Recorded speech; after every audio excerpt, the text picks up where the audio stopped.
All right, how do you know when it's time for your daughter to make her first visit to the gynecologist? Fox 2's Molly Rose is talking with a doctor in this morning's STL Moms Report about what parents need to know. Molly?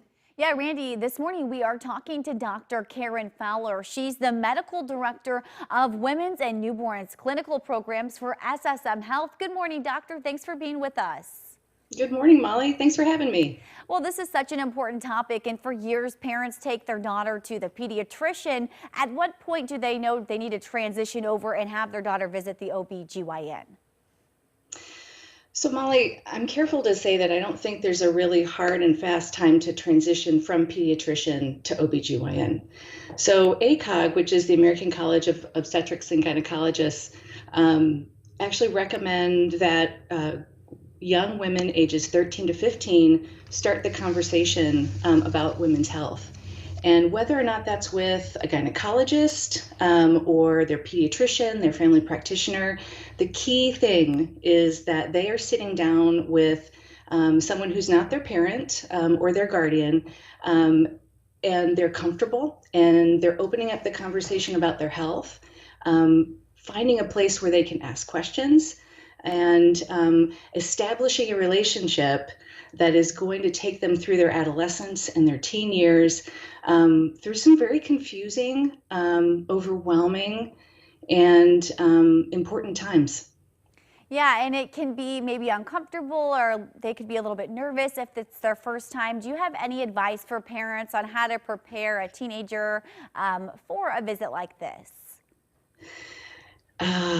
I think the best piece of advice I have is 20 seconds of courage. I'm the mother of a 14-year-old myself, and I do this for a living. I have seen adolescent young women for a long time when I was in private practice. But when it comes to being a mom and entering that conversation with your own child, it just takes a minute to say, okay, I'm going to take a deep breath, and I'm going to enter this awkward conversation, and I'm going to be imperfect, but I'm going to be present, and I'm going to be honest. And you don't have to have it right. You don't have to say the right things to your child. You just have to show them that they can trust you, and that you are a great resource, who's not going to show judgment, who's not going to shut down a conversation when they really need to talk. I often tell a lot of parents, not only number one, take 20 seconds of courage to start the conversation, but number two, find good resources online about things that you want to talk about.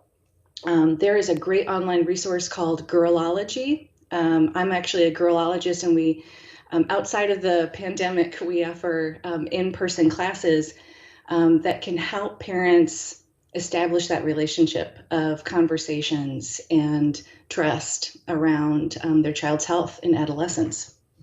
Thank you so much, Dr. Fowler. I think your information helped a lot of parents out this morning. We appreciate your time.